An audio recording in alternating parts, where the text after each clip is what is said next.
friends and companions.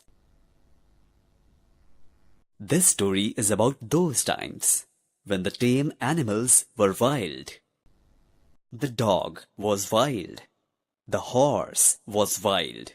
The cat was wild. The cow was wild. And the sheep was wild as wild could be. And they all lived in the wet, wild woods in a corner of the earth. Of course, the man was wild too.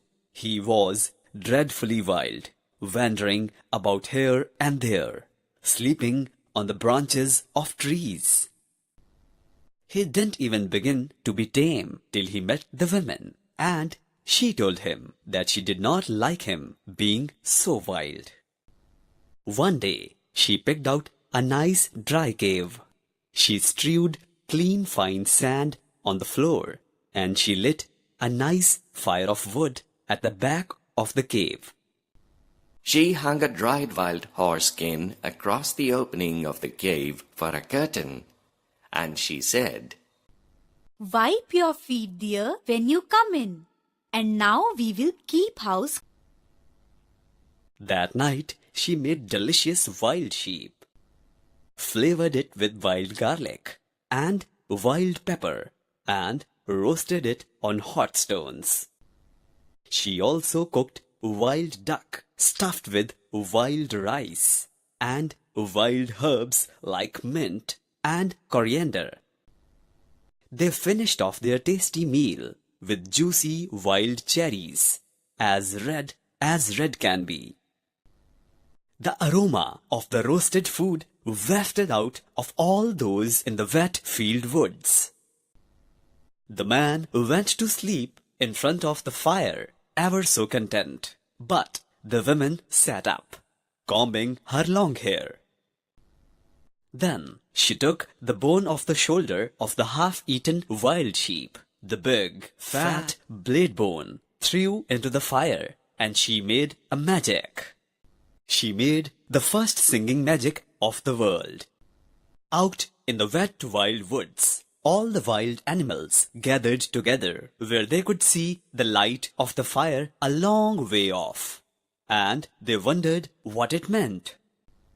Then Wild Horse stamped his wild foot and said, "O my friends, and O my enemies, why have the man and the woman made that great light in that great cave?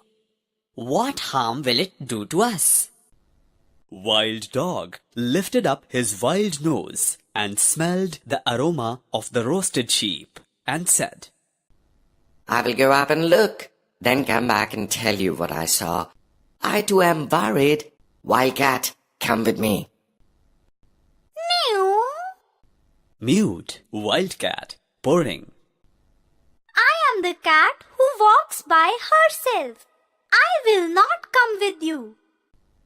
You see, at that time, cats were not the curious creatures they are today. Then we can never be friends. I will chase you up a tree whenever I see you from now onwards.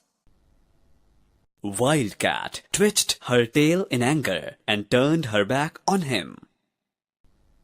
Wild Dog trotted off the cave.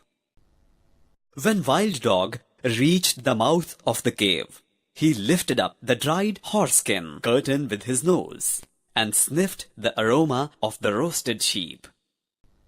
The woman, looking at the blade bone, heard him, laughed, and said to herself, Here comes the first wild thing out of the wet wild woods. Then lifted her voice. She inquired, What do you want?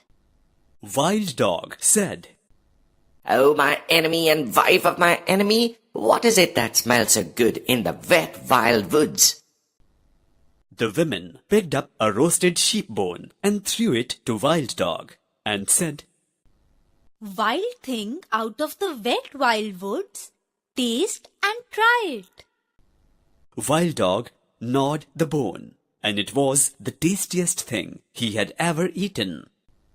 He said, Oh, my enemy and wife of my enemy, give me another. The women said, Wild thing out of the wet wild woods, help my man to hunt through the day and guard this cave at night, and I will give you as many roast bones as you wish to eat. Wild Dog crawled into the cave and laid his head on the women's lap and said, Oh, my friend and wife of my friend, I will help your man to hunt through the day, and at night I will guard your cave. When the man woke up and saw the dog, he exclaimed, Ha! Why is Wild Dog here? and the women said, His name is not Wild Dog anymore. Henceforth, his name is First Friend, because he will be our friend for always and always. Take him with you when you go hunting. Excellent! he cried. And that is how Wild Dog became man's first friend and companion, ever faithful, ever loyal.